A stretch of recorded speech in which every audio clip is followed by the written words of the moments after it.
Emily Walker was shocked when she saw the stranger at her door.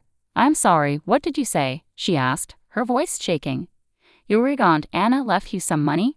The man, wearing a cheap suit, gave a condescending smile. "Yes, that's right. It turns out your aunt was actually quite rich, even though most people didn't know. It's funny how old people can surprise us, isn't it?" Emily laughed in disbelief. "Rich? You must be mistaken. She lived like she had no money at all." "Well, whether you believe it or not," the man said with a shrug, "you need to be at the reading of her will this Friday at 3 p.m. at McGrady & Sons Law Offices downtown. Don't be late." He tipped his hat and walked away. "Wait," Emily called out, but the man was already hurrying to his car. She shut the door slowly, feeling confused. An inheritance from Aunt Anna? It didn't make any sense. Emily sat at her small kitchen table, sipping coffee while she thought about her great-aunt. They had never been close.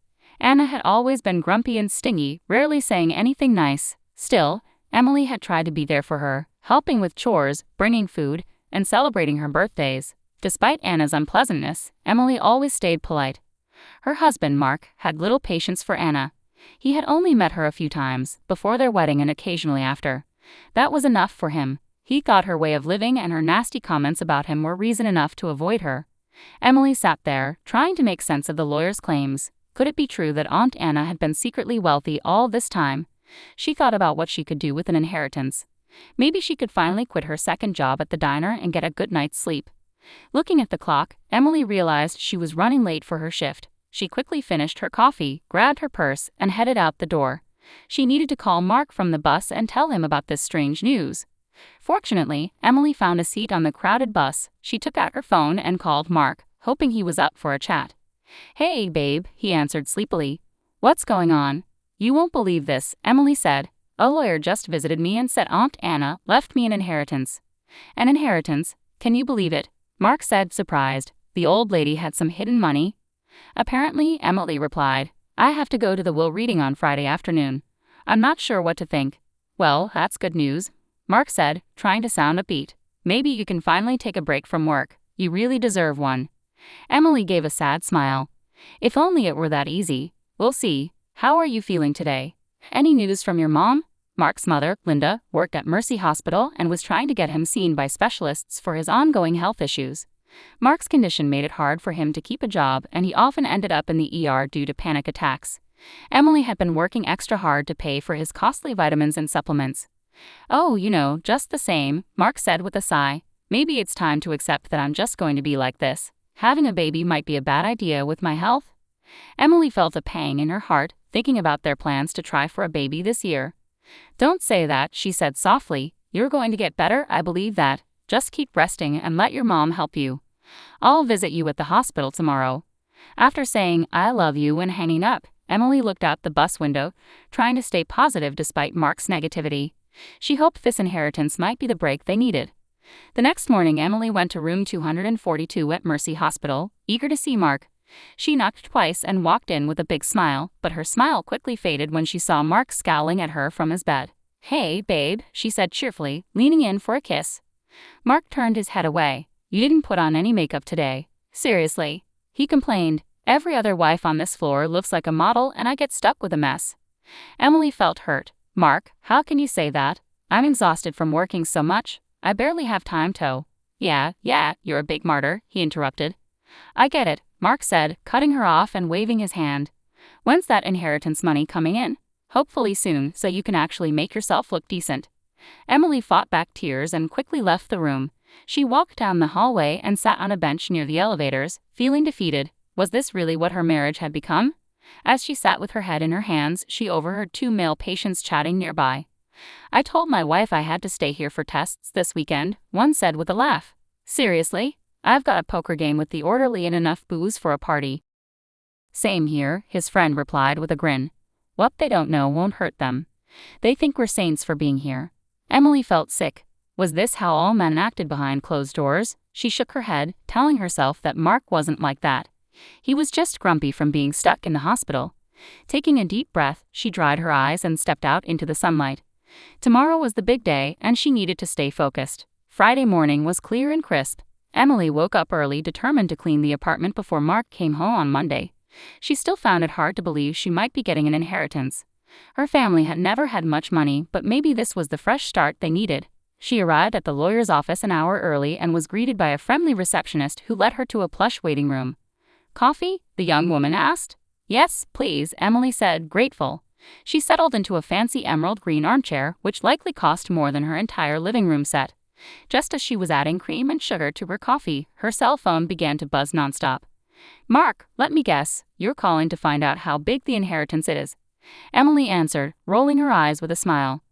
"Oh, yeah," Mark replied. "Can you blame me? This is a big deal. What's the news?" "I won't know anything for at least another hour," she said patiently. "I promise you'll be the first to hear when I have the details." As the minutes went by, Emily grew more anxious. What if the inheritance was a huge amount? What if it was just a small sum? When her name was finally called, her heart raced. "Miss Walker, please come with me." The soft carpet muffled Emily's footsteps as she was guided into a grand office lined with law books. An older man in a three-piece suit stood up from behind a large oak desk to shake her hand. "Miss Walker, I'm Bernard McGrady. I'm glad you could come today." "Thank you for having me," Emily said, taking a seat across from him. "I have to admit, this is all a bit overwhelming. My Aunt Anna never talked about her finances." Mr. McGrady chuckled. Yes, she was known for being quite frugal. "But I can assure you, your great-aunt Anna had a significant fortune." He handed her a file folder. Emily opened it with shaking hands and almost fell out of her chair when she saw the number on the page. This can't be right," she gasped. "There are too many zeros. It says $6.2 million. Mr. McGrady smiled and said, "I assure you, there's no mistake." Emily held the folder to her chest, her head spinning. $6.2 million, more money than she'd ever imagined. She felt a hysterical laugh rising in her throat. She couldn't wait to tell Mark. With trembling fingers, she pulled out her phone and quickly typed a text to her husband. "Inheritance is $6,200. Can you believe it?" In her excitement, she didn't notice she'd left out the last 3 crucial zeros before hitting send. Unable to stay any longer, Emily made a quick excuse about needing to process the news and hurried out of the office, clutching the folder with her new future in her arms.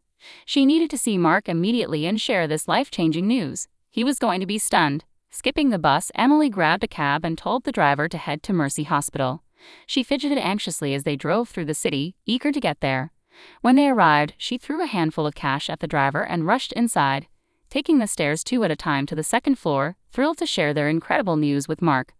As she neared room 242, she heard familiar voices and stopped outside the door. It was Mark and his mother, Linda, talking. Though she knew she shouldn't eavesdrop, she felt compelled to listen.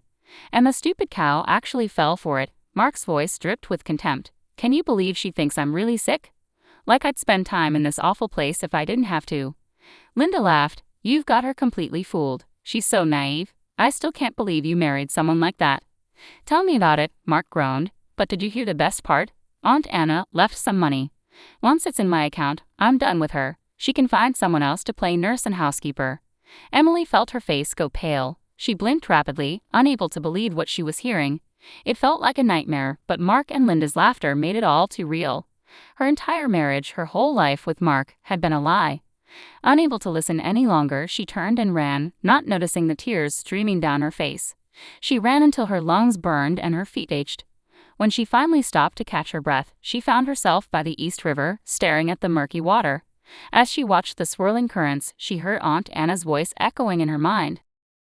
"That boy is a lazy freeloader who'll drain you dry," Aunt Anna had warned Emily after meeting Mark. "Mark my words, Missy, you're making a huge mistake." At the time, Emily had dismissed it as the grumbling of a bitter old woman. But now, with her heart broken, she saw the truth clearly. Aunt Anna had been right, and somehow, she had made sure Emily had the means to break free before it was too late. Straightening her shoulders, Emily turned away from the river and walked down the sidewalk with determination. She had calls to make and divorce papers to file. Mark would be in for a shock when he came home on Monday to find the apartment empty. For now, Emily planned to stay with her best friend Tara for a few days and then take a much-needed solo trip to the Hamptons to heal. As the warm June sun touched her face, Emily felt a spark of hope. Maybe her life wasn't ruined after all. Maybe this was the beginning of an amazing new chapter. She couldn't wait to see what the future held. 3 days later, Mark limped to the door of their apartment, prescription pain meds in hand. "Honey, I'm home," he called out sarcastically. "Where's my inheritance check?" Silence was his only answer. He looked around, noticing for the first time that the walls were bare and the shelves empty. A single sheet of paper lay on the kitchen counter.